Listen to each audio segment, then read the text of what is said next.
અપહરણ કરનાર નરાધમ ભરત મકવાણાની પોલીસે કરી ધરપકડ.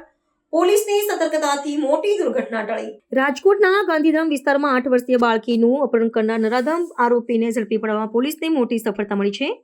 ગણતરીના કલાકોમાં જ આરોપી ભરત મકવાણાની ધરપકડ કરી પોલીસે એક મોટી દુર્ઘટના અને ગંભીર અપરાધ બનતા અટકાવ્યો છે. આ મામલે ગાંધીધામ પોલીસે ત્વરિત કાર્યવાહી હાથ ધરીને બાળકીને હેમખેમ છોડાવી તેના પરિવાર સાથે પુનઃમિલન કરાવ્યું હતું, જેના કારણે સ્થાનિક રહીશોએ રાહતનો શ્વાસ લીધો છે. પોલીસની પ્રાથમિક પૂછપરછમાં ચોંકાવનારો ખુલાસો થયો છે કે આરોપીની પત્ની લાંબા સમયથી પિયર રિસામણે હોવાથી તેની માનસિક વિકૃતિ વધી હતી. રસ્તા પર રમતી 8 વર્ષની બાળકીને લલસાવી ફોલસલાવી આરોપી તેનું અપહરણ કરી નિર્જન સ્થળે લઈ ગયો હતો. ત્યાં તેણે બાળકી સાથે શારીરિક અડપલા શરૂ કર્યા હતા, પરંતુ તે કોઈ અત્યંત પાશ વિકૃતિ આચરે તે પહેલા જ પોલીસે બાતમીને ટેકનિકલ નિરીક્ષણના આધારે દરોડા પાડી આરોપીને દબોચી લીધો હતો. આ ગંભીર ગુના અંગે રાજકોટ પોલીસે આરોપી વિરુદ્ધ અપહરણ અને યૌન અપરાધો સામે બાળકોના રક્ષણના કાયદાની વિવિધ કલમો હેઠળ ગુનો નોંધી કાયદેસરની કાર્યવાહી હાથ ધરી છે. પોલીસની આ સતર્કતા અને સમય સૂચકતાને પગલે સમગ્ર શહેરમાં કાયદો અને વ્યવસ્થાની પ્રશંસા થઈ રહી છે.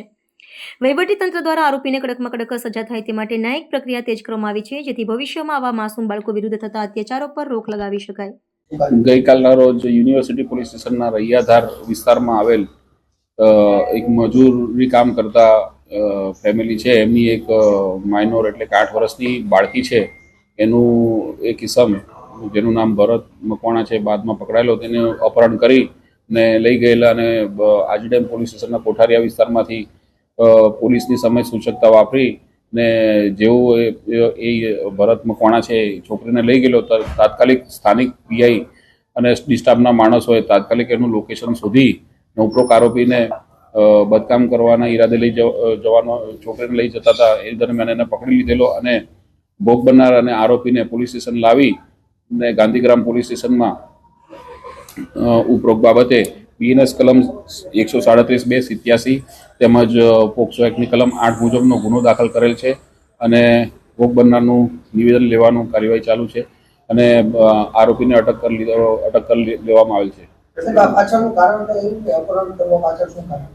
આ કારણનું એવું છે કે આ કામના જે આરોપી છે ભરત, એને પત્ની રિસામણે છે અને તેના છોકરાઓ સાથે લઈને જતી રહેલ છે, જેથી એની આ છોકરી પ્રત્યે દારદ બગડતા અને ઉપરોક્ત ઈસમ પણ મજૂરી કામ કરતો હોય, સેન્ટરિંગ કડિયા કામ કરતો હોય, એટલે આ એ ફેમિલીને જાણકાર હતા અને એ માઇનોર છોકરી છે એની સાથે બદકામી કરવાના ઈરાદે એને લઈ ગયા. આરોપીની ઉંમર 45 વર્ષની છે. હા, પોલીસની આ બહુ સારી કામગીરી છે. સમય સૂચકતા વાપરી અને ગણતરીના કલાકમાં ઉપરોક્ત આરોપીને તેમજ ભોગ બનનારને પોતાના કબજામાં લઈ લીધેલા અને આ બાબતે કડકમાં કડક કાર્યવાહી કરીને ગુનો દાખલ કરેલ છે. હા, બાળકીને અડપલા કરેલા છે. એ બાબતે પોક્સો એક્ટ મુજબનો ગુનો દાખલ. ના, આરોપીને કોઈ નશો. આ ભોગ બનનારને આરોપી છે એ બંને એક જ પ્રકારની મજૂરી કામ કરતા હોય અને એ વિસ્તારમાં જ રહેતા હોય, જેથી એમને ફેમિલીમાં છોકરી છે એ બાબતે એને જ્ઞાન હતું પહેલેથી અને એ વિસ્તારમાં નીકળેલા અને એ દરમિયાન એને મોકો મળતા આ કૃત્ય કરેલ છે.